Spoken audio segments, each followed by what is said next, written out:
कल जो election declare हुआ एक फेज में हुआ, इसके बारे में कांग्रेस की तरफ से क्या? ये पब्लिक से जो आवाज आ रही थी वो पहले से ही आ रही थी, जो टॉक ऑफ द टाउन थी कि कहीं ना कहीं चुनाव आयोग पे कोई दबाव बना के बिहू से पहले चुनाव संपन्न कराने का काम किया जा रहा है, कोशिश की जा रही है। हमसे ज्यादा पब्लिक ये बात कह रही थी और वही हुआ। पिछली बार ये कहा गया कि असंभव है एक फेज में होना, 2 फेज में होगा। इस बार कहा जा रहा है एक ही फेज में होगा। इतना कम समय दिया जा रहा है, मुझे लगता है कहीं ना कहीं डर और दबाव का काम किया जा रहा है। कांग्रेस पार्टी की तैयारी पूरी है, जनता पूरी तरह से तैयार है, लेकिन कहीं ना कहीं कई सारे आरोप पब्लिक से भी लग रहे हैं। क्या वाकई में कुछ कॉम्प्रोमाइज है मामला या कुछ और है? जो आरोप हमारे नेता राहुल गांधी जी लगाते आए हैं वो अब कहीं ना कहीं सच दिख रहा है। लेकिन बीजेपी इस गलत फहमी में न रहे कि हम चुनाव में कम समय मिलने की वजह से कहीं पीछे रहेंगे। हमारी तैयारी पूरी है, हम बीजेपी से पहले अपनी लिस्ट डिक्लेयर कर चुके हैं। लगभग सारे नाम हमारे आ चुके हैं, कुछ नाम बचे हैं वो भी आ जाएंगे कल तक। ऐसे में बीजेपी जिसकी तैयारी बहुत ज्यादा होनी चाहिए थी, वो अभी तक कोई नाम तय नहीं कर पाई। आप लोग क्या कीजिए, एक फेज में जो इलेक्शन डिक्लेयर किया है आप लोगों का? कि अब तक जो बात है वो एक ही दिन हुआ है, इलेक्शन की डेट को आए हुए। पार्टी लीडरशिप की चर्चा हो रही है और पार्टी लीडरशिप जो कॉल लेगी वो आपके सामने होगा। फिलहाल मैंने आपसे ये बात कही कि इतनी जल्दी इलेक्शन कराना, बिहू से पहले कराना, जुबिन गर्ग जी के सेंटिमेंट्स को देखते हुए कहीं ना कहीं डर की वजह से किया गया। लेकिन ऐसे में अगर पार्टी के लीडर्स के बीच में अगर कोई बात ऐसी होती है कि हमें कहीं कोई आपत्ति हमारे कार्यकर्ताओं की तरफ से ऐसी मिलती है जिसमें मुश्किलें ज्यादा बढ़ती हैं, तो वो भी करा जाएगा। लेकिन फिलहाल कांग्रेस पार्टी अपनी तैयारी में है और तैयारी कांग्रेस पार्टी की पहले से तो पहले ही कह चुकी है। सरकार बनते ही जस्टिस का काम किया जाएगा, न्याय दिलाया जाएगा। ये सब मानते हैं कि अन्याय हुआ है। इस आसाम ही नहीं, देश ही नहीं, बल्कि दुनिया के एक आइकन के साथ जो तय हुआ, उसके ऊपर मुख्यमंत्री जिस तरह से विफल हैं, या मुख्यमंत्री उन लोगों को बचा रहे हैं जिन लोगों पे आरोप लगाया गया, जिन पे आरोप लगा और जो लोग दोषी भी हैं, आरोपी भी हैं, जिनको आज जेल में है, उनका केस इतना कमजोर बनाया गया कि पहली ही पेशी में उनके सारे अकाउंट्स डिफ्रोज हो गए।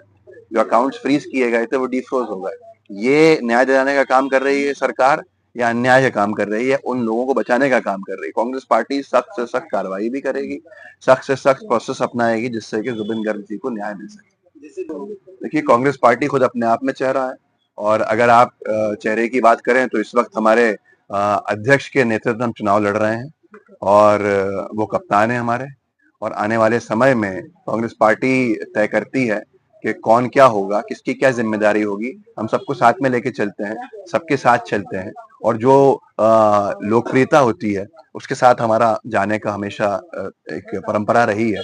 इस वक्त चेहरा होना से ज्यादा जरूरी है कि आसाम में कांग्रेस पार्टी अपने आप में एक हाथ का पंजा चेहरा है, और उस भ्रष्ट बीजेपी की सरकार को जिसका चेहरा हेमंत बिस्वा शर्मा है, हटाने के लिए काम कर रही है गौरव गोगोई जी के नेतृत्व में। पहला इशू आसाम में आज जिस तरह का अन्याय आसाम में डुबरी क्षेत्र में है, डी वोटर्स का इशू है, जैसे कि ह्यूमैनिटेरियन क्राइसिस बना दिए गए हैं जिसपे हाईकोर्ट तक के डायरेक्शंस का उल्लंघन किया गया है। डिटेंशन कैंप्स की हालात आप देख सकते हैं, जिनको बना के सिर्फ एक वोट बैंक के लिए, एक अपीजमेंट पॉलिटिक्स के लिए इस्तेमाल करने के लिए एक राजनीति की जा रही है, जिससे आप अमानवीय व्यवहार, ह्यूमैनिटेरियन क्राइसिस पैदा कर रहे हैं। ऐसे में सबसे बड़ा इशू ये डी वोटर्स का है, जिसको बीजेपी ने एक राजनीतिक मुद्दा देश भर में बनाने के लिए लोगों पर जुल्म ज्यादती करने का काम किया है। उसके बाद अगर आप देखें तो जो पूरे आसाम के मुद्दे हैं वो यहाँ भी हैं। अनएम्प्लॉयमेंट, बेरोजगारी यहाँ पीक पे है। इंडस्ट्रीज यहाँ है नहीं, न लगाने का कोई काम किया जा रहा है। जो इंडस्ट्री यहाँ थी उसको भी बंद कर दिया गया। माचिस फैक्ट्री को, उसकी जमीन को जिस तरह से निजी हाथों में दिया गया है, जिसमें 60% के आसपास, 50% के आसपास निजी भूमियां हैं, उनको भी अपने लोगों को देने का काम जो किया है वो आज जनता के सामने है। यूनिवर्सिटी का नहीं होना डुबरी जैसे डिस्ट्रिक्ट में, जो आज देश भर में जानी जाती है, डुबरी को जानते हैं लोग, लेकिन यहाँ एक यूनिवर्सिटी नहीं होना ये बताता है कि सरकार शिक्षा में कितनी प्राथमिकता देती है डुबरी को। और शिक्षा की बात करें तो स्कूल्स के हालात पूरे आसाम में यही हैं। अमालगमेशन के नाम पे स्कूल बंद कर दिए गए हैं, या फिर जो स्कूल्स का स्तर है वो सरकारी इतना नीचे गिरा दिया गया है कि लोग मजबूर हैं निजी स्कूल्स की तरफ देखने में। क्योंकि मुख्यमंत्री का खुद के स्कूल्स हैं, जब जिस मुख्यमंत्री के खुद के स्कूल्स होंगे तो वहां आप शिक्षा के स्तर को समझ सकते हैं कि सरकारी स्तर को बहुत गिराया जाएगा नीचे। हालांकि हेमंता बिस्वा शर्मा जी रोज उठते हैं, एक झूठ बोलते हैं, फिर उस झूठ को बचाने के लिए 10 झूठ बोलते हैं। आज न जनता हेमंता बिस्वा शर्मा जी के झूठ को मानती है, न उनकी पार्टी के लोग गंभीरता से लेते हैं। आज उनकी पार्टी वो ये कह रहे हैं, आरोप लगा रहे हैं या ये कह रहे हैं, दावा कर रहे हैं कि उनकी लिस्ट में नाम है, कांग्रेस के कैंडिडेट्स उनके हैं कुछ। तो ये सबसे पहले तो ये जनता देख रही है कि उनकी खुद की बीजेपी की लिस्ट उनकी मर्जी से नहीं बन पा रही है, कांग्रेस की लिस्ट उनकी मर्जी से बनेगी क्या? जो व्यक्ति मुख्यमंत्री रहते अपनी खुद की पार्टी की लिस्ट जारी नहीं करा पा रहा है, विवाद इतना ज्यादा बढ़ चुका है कि ये इनका नाम है, वो उनका नाम है, वो किसी दूसरी पार्टी की कैसे लिस्ट बना सकता है? ये सिर्फ और सिर्फ झूठ बोलने का जो उन्होंने एक फितरत बना ली है, जो उनका एक तरीका बन गया है, शायद उसको साइकोलॉजिकल वॉर वो समझ रहे हैं। लेकिन आज जनता जागरूक है, जनता समझती है ना कोई उनका है, ना कोई उनका था, ना कोई उनका होगा। अपनी पार्टी के अंदर अपनी लिस्ट जारी करवा लें, शायद यही सबसे बड़ी उनकी उपलब्धि होगी। प्रधानमंत्री आसाम आते हैं चुनावी सभा को संबोधित करने के लिए, सरकारी पैसे का आयोजन होता है, सरकारी नीतियां बना के जिससे उनको वोट मिल सके। ऐसे में मुख्यमंत्री यहाँ के मौजूद होते हैं, गृह मंत्री देश के अमित शाह जी यहाँ होते हैं। जो लोग आज परेशान हैं, उनकी परेशानी को हल करने के बजाय चुनाव उनकी प्राथमिकता बन जाए, तो ऐसी सरकार गैस की किल्लत कैसे दूर कर सकती है? वो सिर्फ झूठ बोल सकती है, कोई परेशानी नहीं है। एक तरफ प्रधानमंत्री कहते हैं कोई परेशानी नहीं है, दूसरी तरफ प्रधानमंत्री कहते हैं हर परेशानी की तरह इस परेशानी से भी हम दूर हो जाएंगे। तो आज खुद सरकार कहीं ना कहीं कबूल कर रही है कि परेशानी है, लेकिन सरकार की प्राथमिकता में परेशानी दूर करना नहीं है, ये एक बड़ा विषय है। इंटरनेशनल आया गया है, जितना इस साल भी ऐसा ही होगा क्या? जितना इस बार हमारे पास एप्लीकेशंस आई हैं, वो पिछले चुनाव से सबसे ज्यादा है। जाहिर सी बात है, सबको टिकट नहीं मिल सकता है, किसी को मिलता है और बहुत सौ को नहीं मिलता है। जब किसी को नहीं मिलता है तो आरोप लगते हैं, आरोपों का कुछ इलाज नहीं है। जिसको टिकट नहीं मिलेगा उनमें से कुछ लोग आरोप लगाएंगे।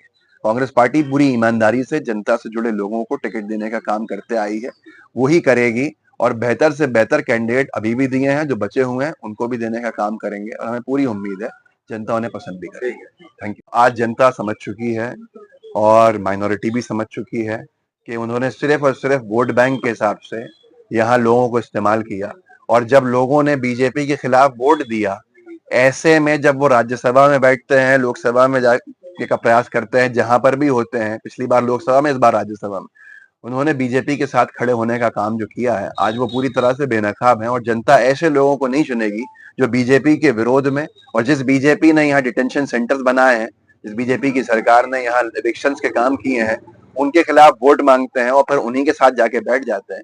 मुझे लगता है कि जनता ऐसे लोगों को अब कभी नहीं चुनने वाली। कैंडिडेट इस बार जनता से जुड़े हुए हैं और लगभग हो भी चुके हैं डिक्लेयर, और जनता की परेशानी समझने वाले हैं। बाहर के लोगों का आके यहाँ पर चुनाव लड़ना, जिस तरह से लोगों ने यहाँ भुगता है, कांग्रेस पार्टी उसको खत्म करना चाहती है।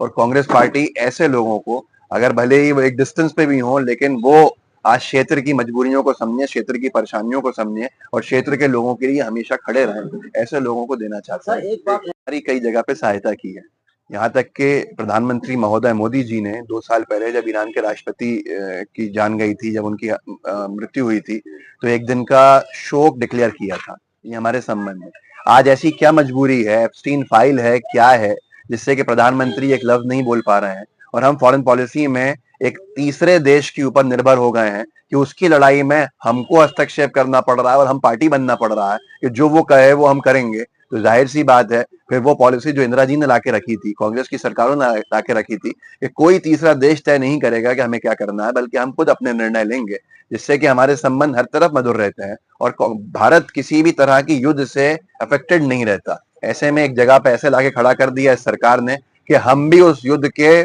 परिणाम भुगतने के लिए मजबूर हो गए। तो ये फॉरेन पॉलिसी की गलती, प्रधानमंत्री महोदय का कॉम्प्रोमाइज होना है कि हमारे देश के प्रधानमंत्री कहीं ना कहीं मजबूरी में एक तीसरे देश के हिसाब से अपने काम कर रहे हैं।